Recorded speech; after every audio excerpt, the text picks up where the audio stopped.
I grew up here, so I was born on the farm. I grew up just in the house next door. I remember long hours, and when I was growing up, we worked 7 days a week. Didn't make any difference what day of the week it was, why it was a work day. You go back to school in the fall, and the teacher always wanted you to write your first paper of, what did you do this summer? Well, I didn't have to write very much. It was like worked every day, and that's just the way it was. My first memories of farming as a kid were driving combine or helping burn fields. As soon as school was out, I was headed home to the farm. My dad got started farming when he was a senior in high school.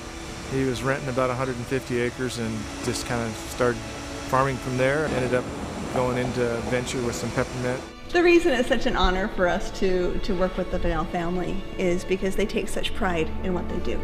They love growing peppermint, they love harvesting peppermint. You look at this distillery. This is a state-of-the-art distillery. You won't find anything like this anywhere else in the world. They understand everything that's going on from start to finish.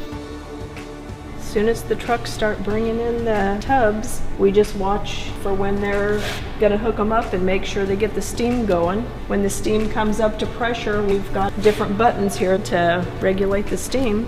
And it's just a lot of pacing back and forth in here, watching 16 different bays and making sure it happens right. This year we're harvesting 520 acres of peppermint, and we're going to plan on doing that in 8.5 days. So we're cooking right now about 102 to 103 tubs a day. The Willamette Valley tends to have a more oil that's more sought after than other places in the United States or around the world. And a lot of it just has to do with the climatic conditions here. When the plant starts to bloom, the quality of the oil starts to change. We don't want to end up with oil that's not of the consistency that the consumer wants. Although we could get more oil by letting the plant get more mature, there's a certain time in there when we have the best quality for the maturity.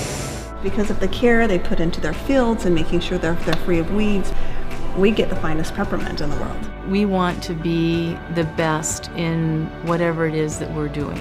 So I love it when the wellness advocates come to visit our mint still. It's such a emotional experience to me to be able to talk about something that we are so passionate about, to see the impact of our efforts, of our hard work, through the stories that are then told to us. I know it means a lot to them. And when they share with others about peppermint oil, they know exactly where it came from, and they can be even a stronger advocate for the use of peppermint oil.